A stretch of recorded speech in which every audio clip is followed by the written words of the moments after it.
Today we're working on Moto Perpetuo from Suzuki Book 5. Welcome!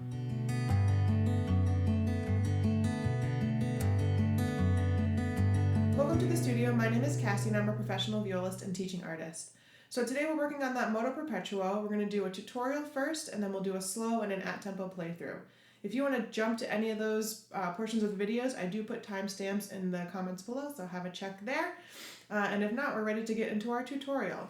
So for this one, the challenge is not so much the notes, or definitely not the rhythm, because it's the same rhythm throughout the whole piece. The challenge is going to be the bow stroke, so I want to talk about that first. I did do a separate video on spiccato and sautille. You can check that out here and also in the comments below. So first things first, we're going to start with the détaché stroke. So this is like the opposite of legato. We want a little bit of space between each of those notes. Not. So I want to go through the first two lines, and I'm not going to double the notes. I'm going to do single notes. My metronome is going to be set to 100, and I'm going to do 2 notes per each click, and we're just practicing this with that détaché stroke. Ready? Go.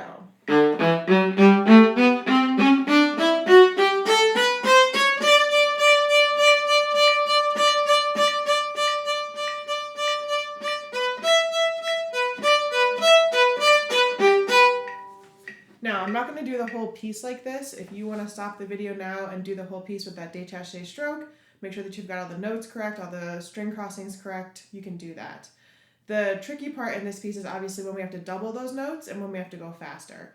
So I'm going to keep that same metronome setting of 100, and I'm going to try those first 2 lines again. Actually, let's try just the stroke with the metronome first. So I'm going to be on my open D string, and instead of doing singles, I want to double it.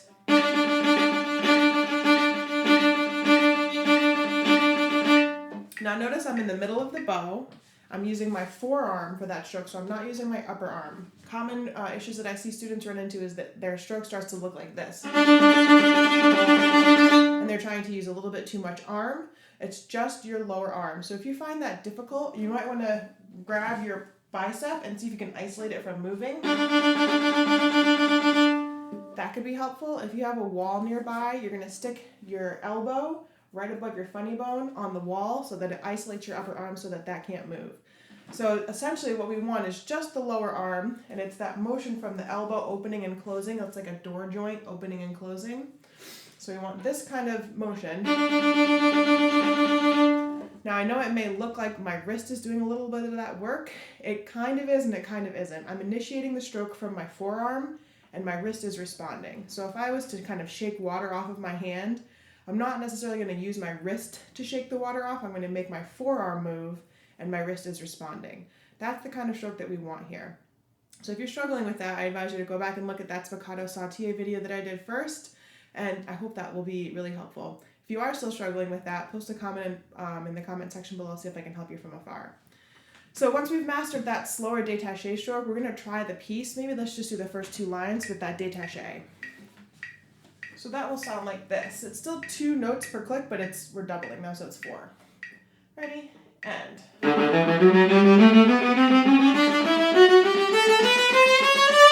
So notice my bow is not going off the string. I'm not trying to make it come off the string.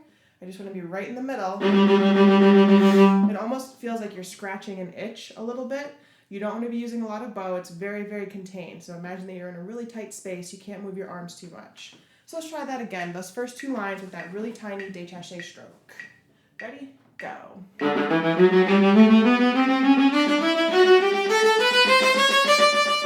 Stay tiny.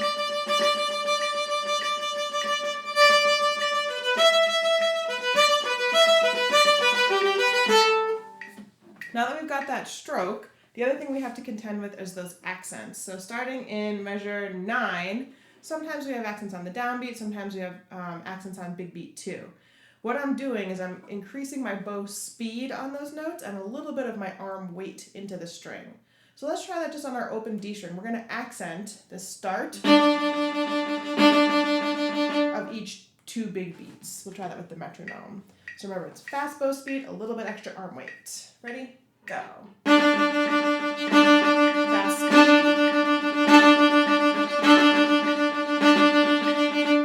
You want want to be really careful that as you're doing those accents, you don't start dipping your instrument. That's another really common thing I see students doing, which looks like this. They think that that's going to help, but actually it kind of hinders the sound. So avoid that at all costs. There's one more thing I wanted to go over before we do our playthrough. It's in measure 114. You're going to see there's a 3 with a really long line underneath it. And simply that means to just hold your third finger down while you're doing those string crossings. So if I start at the beginning of that measure, they've indicated O, or a 0 for open A. So I don't want to use fourth finger A because they want that variolage or crossing string effect. So I'm going to leave my 3 down. Hop it here. So that whole line, you just want to make sure that that third finger stays on the D string. We don't want to be lifting and resetting it. We're just making way more work for ourselves. All right, now that we've got that détaché stroke somewhat mastered, I want to do our slower playthrough with that stroke. So if you need to pause the video and go through and learn those notes and the string crossings first, I advise you to do that. If not, we're going to keep that same tempo. And again, we're not trying to make the bow come off the string. We're just focusing on those really tiny strokes right in the middle of the bow. 1, 2, ready, go.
Before we do our at-tempo playthrough, I wanted to talk about one method that I use to help me keep my eyes tracking forwards. This is a practice technique.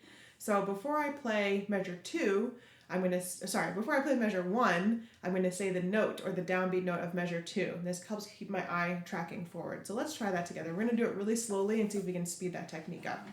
So before I play measure 1, I'm going to say the very first note of measure 2. A. D, which is the first note of measure 3. A. D. D. D. D. D. You get the idea. So we're always going to be saying the note of the coming measure to help our eye keep tracking forward. So let's try that a little bit faster. So as soon as I stop playing, I want to say that next note. A. D. A. D, D. You get the idea. So you're going to be trying to decrease that time where you say the coming pitch. I made it look easy because I practiced it a lot, but you might struggle with it the first couple times you do it, and that's totally fine. So now that we've done our slower playthrough, we're going to do our at-tempo playthrough. I've set my metronome to 134, and that's my quarter note. We want to aim between 134 and 140, so I'm doing it on the slower side. Remember, this is going to be that sautille stroke where the bow starts to come off the string, so if you need help learning that, check out the tutorial that I already posted on that. And if not, we're going to get ready to go. Remember to stay right in the middle of the bow, really, really tiny strokes, and if the bow wants to start bouncing, that's okay, just let it.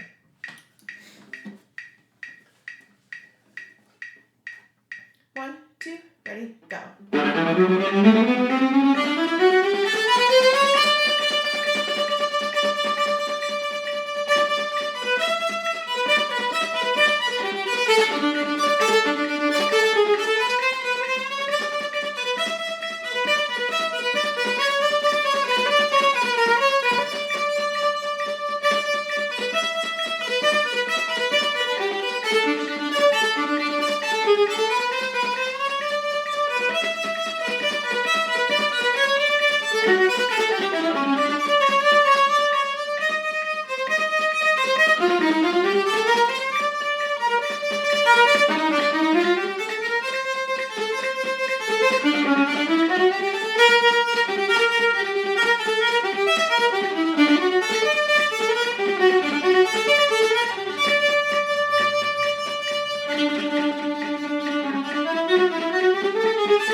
I hope you found this useful. If there's anything that I didn't cover that you're still wondering about, please post that in the comments below. If you're struggling with spiccato or sautille, let me know about it. I still struggle with this stroke. It's still something that I have to practice daily, so just know that you're not alone in that struggle. Thank you so much for joining me as always, and happy practicing.